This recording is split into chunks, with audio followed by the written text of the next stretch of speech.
আসসালামু আলাইকুম সম্মানিত প্রবাসী ভাই ও বোনেরা, বিশেষ করে আমাদের চট্টগ্রাম প্রবাসী ক্লাবের সম্মানিত সদস্যগণ, আজকে আমি যে বিষয়টা নিয়ে আপনাদের সামনে এসেছি তা অত্যন্ত গুরুত্বপূর্ণ। আপনারা শুনবেন এবং দেখি আপনারাও মন্তব্য করবেন। আমাদের একজন সদস্য 2024 সালে আমাদের কাছে অব্যাহতির জন্য মৌখিকভাবে বলেছিল। ওনার নাম হচ্ছে মোহাম্মদ সাইফুল ইসলাম। ওনার বাড়ি হচ্ছে রাঙ্গুনিয়া এবং উনি থাকেন কাতার প্রবাসী। তাহলে উনি মৌখিকভাবে আমাদের কাছে বলার পরে আমরা যথাযথ প্রক্রিয়া যে ক্লাবের নিয়ম কানুন আছে, আমাদের কমিটি দ্বারা, আমাদের পরিচালনা কমিটি দ্বারা যে সিদ্ধান্ত নেওয়া হয়েছে, কোনো ব্যক্তি যদি অব্যাহতি চায় তাকে লিখিত আবেদন করতে হবে। সেই আবেদন একটি ফর্ম আমরা ওনাকে পাঠিয়েছিলাম এবং বলেছিলাম ওইটা পূর্ণ করে আমাদেরকে পাঠান, কিন্তু উনি সেই আবেদন ফর্ম পূর্ণ করে আমাদেরকে পাঠাননি, যার জন্য আমরা তাকে যথাযথ প্রক্রিয়া অব্যাহত দিতে পারিনি। না হলে আমাদের চেয়ারম্যান মহোদয়ের সবসময় নির্দেশ, যদি কোনো ব্যক্তি আমাদের ক্লাবের কার্যক্রম ভালো না লাগে, যে কোনো সময় যে কোনো মুহূর্তে আমাদেরকে যথাযথ প্রক্রিয়ার মাধ্যমে উনি চলে যেতে পারবেন। সেক্ষেত্রে ইদানিং নাকি শুনতেছি উনি ওই কাতার একটি গ্রুপে উনি জয়েন্ট আছেন, সেই গ্রুপে ক্লাবের নামে কিছু অপতথ্য, যিনি না বুঝে না শুনে অপতথ্য মিথ্যে প্রপাগান্ডা চালাচ্ছেন। তবে আমরা চট্টগ্রাম প্রবাসী ক্লাব ওনার সাথে যোগাযোগ করেছিলাম ওনাকে অব্যাহতি দেওয়ার জন্য, যে যথাযথ প্রক্রিয়ায় আপনি এই আবেদন ফর্মটি পূর্ণ করেন, এটা আমাদেরকে পাঠানোর পরে আমরা আপনাকে কমিটি থেকে অনুমতি নিয়ে আপনাকে আমরা অব্যাহতি দিব। কারণ আপনি যদি আবেদন ফর্মটি করে না পাঠান, তাহলে আমরা কমিটির কাছে কিভাবে উত্থাপন করব? মৌখিকভাবে কোনো কিছু উত্থাপন করলে তো উত্থাপিত হয় না, আর এটা দালিলিক বিষয় হয় না। সুতরাং আজকে আমি সে বিষয়ে আমাদের অফিসের একজন পুরনো এমপ্লয়ি, আমি তার কাছে জিজ্ঞেস করেছিলাম আমাদের সাইফুল ভাইয়ের পুরো বিষয়টা কি। আপনারা সবাই তার মুখ থেকে শুনুন।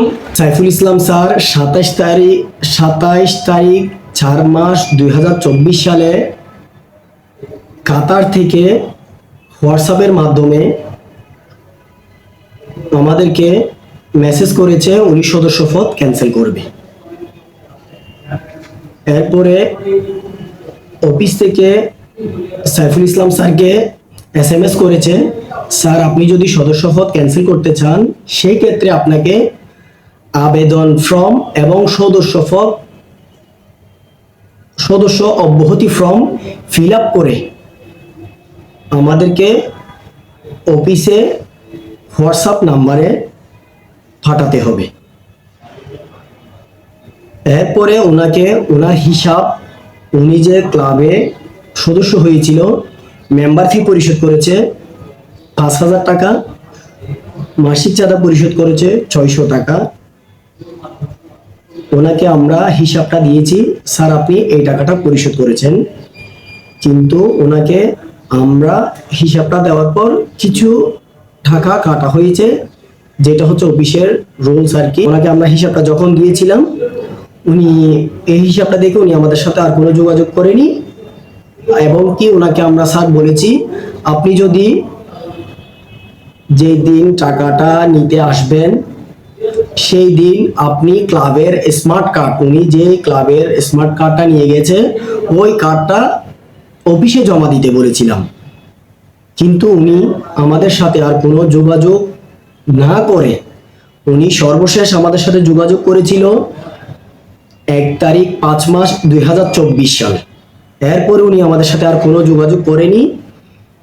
ঠিক এর 2 বছর পরে এই কয়েকদিন আগে, মানে এখন জুনের, আজকে হচ্ছে আপনার 16 তারিখ, এই গতকালকে উনি 15 তারিখে, এই 15/6/2024 সালে উনি আমাদের কাতার গ্রুপে এসে ক্লাবের নামে বিভিন্ন প্রপাগান্ড, মিথ্যা অভিযোগ দিচ্ছে। কিন্তু ওনার সাথে কি হয়েছে এগুলা আমি আপনাদেরকে বলেছি, উনি কি কারণে কি হয়েছে আপনাদেরকে জানাচ্ছি। ধন্যবাদ, আসসালামু আলাইকুম। সম্মানিত সদস্য, এতক্ষণ পর্যন্ত আমাদের কর্মকর্তার, অফিসের একজন কর্মকর্তার মুখে শুনছেন আপনারা বিষয়টি কি ছিল। আসলে ওনাকে দেখেন, সেই সময় আমরা স্ক্রিনশট, আপনারা হয়তো দেখতে পাচ্ছেন, স্ক্রিনশট নিয়ে রেখেছে আমাদের অফিসারগণ। ওনার সাথে কি কথা হয়েছিল, কি কথোপকথন হয়েছিল, কি মেসেজিং হয়েছিল, সবগুলো পার্ট টু পার্ট এখানে এই যে দেখতে পাচ্ছেন আপনারা, সবগুলো পার্ট টু পার্ট ওনার ফাইলের সাথে আমরা অ্যাটাচ করে রেখেছি। কিন্তু দুর্ভাগ্যের বিষয়, উনি হয়তো বুঝেন নাই বা বুঝতে পারেন নাই, উনি আমাদের সাথে আর যোগাযোগ করেন নাই। সে ব্যাপারে আমরাও নিশ্চুপ ছিলাম যে উনি দেশে আসবেন, এসে আমাদের অফিসে এসে যোগাযোগ করে ওনার ব্যাপারটি উনি শেষ করবেন, কিন্তু দুঃখের বিষয় উনি আসেন নাই। ধন্যবাদ সবাইকে। এটাই ছিল সাইদুল ভাইয়ের ব্যাপারে সত্য কাহিনী। সালাম আলাইকুম। সম্মানিত সদস্যবৃন্দ, আসসালামু আলাইকুম। আমি ক্লাবের দায়িত্বপ্রাপ্ত হিসাবরক্ষক হিসাবে আপনাদের অবগতির জন্য জানাচ্ছি যে আইডি নং 5644 মোহাম্মদ সাইফুল ইসলাম 2024 সালে কাতার থেকে আমাদের কাস্টমার সার্ভিস বিভাগের সঙ্গে হোয়াটসঅ্যাপে যোগাযোগ করেন। তিনি তার সদস্য হিসাবে বিস্তারিত জানতে চান এবং সদস্যপদ বাতিল করলে কত টাকা প্রাপ্য হবেন সেই বিষয়েও জানতে চান। ক্লাবের প্রচলিত নিয়ম অনুযায়ী তাকে তার হিসাবের তথ্য জানানো হয়। পাশাপাশি তাকে জানানো হয় যে হিসাব সংক্রান্ত বিষয়ে কোনো আপত্তি বা ভিন্নমত থাকলে তার বক্তব্য ক্লাবের দায়িত্বশীলদের কাছে উপস্থাপন করে পরবর্তীতে সিদ্ধান্ত জানানো হবে। এছাড়া সদস্যপদ বাতিলের জন্য অফিস থেকে নির্ধারিত লিখিত আবেদনপত্র স্বাক্ষর করে জমা দেওয়ার অনুরোধ করা হয় এবং ক্লাবের সদস্য কার্ড জমা দিতে বলা হয়। তখন তিনি জানান তিনি কাতারে অবস্থান করতেছেন। পরবর্তীতে এই বিষয়ে তিনি আর অফিসের সঙ্গে কোনো ধরনের যোগাযোগ করেননি এবং প্রয়োজনীয় প্রক্রিয়াও সম্পন্ন করেননি। ওনার সাথে যে সমস্ত মেসেজ আদান প্রদান করা হয়েছে তার স্ক্রিনশট অফিসে রক্ষিত আছে। কিন্তু সম্প্রতি তিনি কাতার গ্রুপে ক্লাব সম্পর্কে বিভিন্ন নেতিবাচক মন্তব্য ও বিভ্রান্তকর বক্তব্য প্রদান করছেন। এই প্রেক্ষাপটে প্রকৃত তথ্য সদস্যবৃন্দের সামনে তুলে ধরার প্রয়োজনীয়তা অনুভব করে এই বিবৃতি প্রদান করা হলো।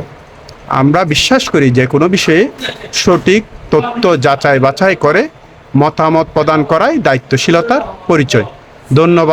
ধন্যবাদ সবাইকে।